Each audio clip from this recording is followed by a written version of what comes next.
নরসিংদীতে আগামীর উন্নয়ন ভাবনা ও জনগণের প্রত্যাশার কথা জানাতে সংবাদ সম্মেলনের আয়োজন করেছে খেলাফত মজলিস। নরসিংদী সদর ১ আসনের খেলাফত মজলিস মনোনীত সংসদ সদস্য প্রার্থী হাফেজ মহিউদ্দিন জামিল তার নির্বাচনী প্রতিশ্রুতি ও উন্নয়ন পরিকল্পনা তুলে ধরেন সংবাদ সম্মেলনে। এখন দুর্নীতি ও বৈষম্যমুক্ত ন্যায় ও ইনসাফপূর্ণ সমাজের প্রত্যাশা সবার। রাজনীতি, অর্থনীতি, সমাজ, সংস্কৃতিতে ইতিবাচক। তিনি বলেন, শিল্পনগরী ও শিক্ষানগরী হিসেবে পরিচিত নরসিংদীতে ৫০-এরও বেশি কলেজ থাকলেও নেই একটি ভালো মানের বিশ্ববিদ্যালয়। তিনি নির্বাচিত হলে নরসিংদীতে একটি আধুনিক ও মানসম্মত বিশ্ববিদ্যালয় প্রতিষ্ঠার প্রতিশ্রুতি দেন। জাতীয় সংসদ নির্বাচনে আমাকে প্রাথমিকভাবে মনোনীত করা হয়েছে।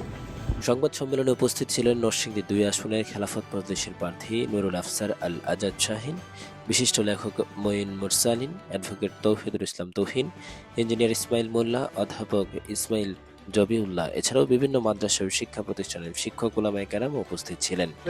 আমাদের সবাইকে যেমন পরিশুদ্ধ হওয়ার চেষ্টা করা প্রয়োজন, একই সাথে সৎ, যোগ্য, ন্যায়পরায়ণ নেতৃত্ব প্রতিষ্ঠা করা দরকার।